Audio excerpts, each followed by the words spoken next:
means your EQ is high, emotional quotient is high.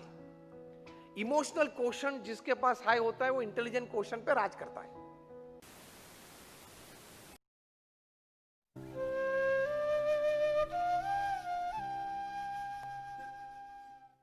बुद्धि तो लोगों के पास बहुत है, विचारे भी बहुत हैं, भावनाएं, पवित्रता वो कम है.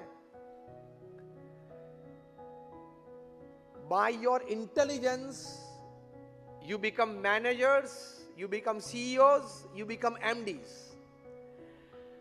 By your emotions, you become leaders. दोनों में बहुत फर्क है.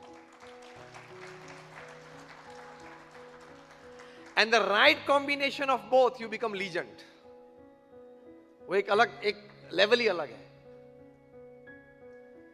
We more and more want to bank on our minds and less on heart. इसलिए IQ के बाद EQ की बात आई, EQ के बाद अभी SQ की बात चल रही है.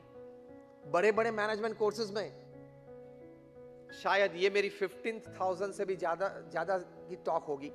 I've talked in more than 15,000 such seminars and conferences all over the world. कहीं अच्छे लीडर्स को मिले हैं. IQ की बात अब निकल गई. मैं बहुत इंटेलिजेंट हूं, मुझे सभी कुछ आता है, अच्छी बात है. बड़े अच्छे टेक्निकल बैकग्राउंड वाले टेक्नीशियंस होते हैं, IT इंजीनियर्स होते हैं, कंप्यूटर इंजीनियर्स होते हैं, इलेक्ट्रॉनिक्स इंजीनियर्स होते हैं. उनको सिलिकॉन वैली में अच्छी तनख्वाह मिलती है, लेकिन तनख्वाह देता है कौन? जो व्हाइट अमेरिकन है वो सिर्फ कॉमर्स ग्रेजुएट होता है, जो कंपनी चलाता है, तनख्वाह वो देता है. एंड्रयू कार्नेगी जब उनकी मृत्यु होने वाली थी, he was in the last days of his life, he was asked as per the tradition and the culture there, as it is asked for such big personalities, कि what would you like to get engraved on your tomb? Andrew Carnegie ने कहा कि आप मेरे Tom पे ये लिखना कि here lies a man who during his lifetime employed and paid salaries to people who were more intelligent and talented than him.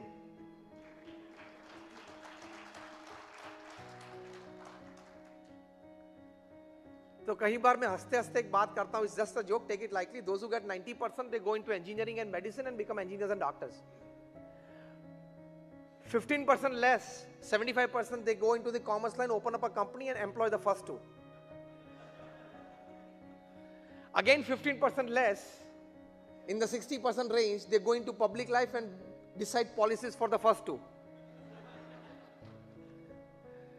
And just laughingly, again 15% less in the 45% range, they go in the underworld and control the first three.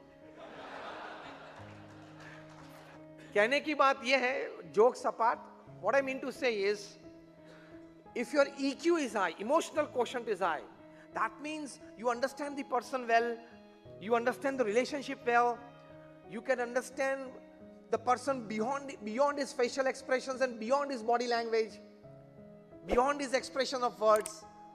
That means your EQ is high, emotional quotient is high. Emotional quotient जिसके पास high होता है वो intelligent quotient पे राज करता है.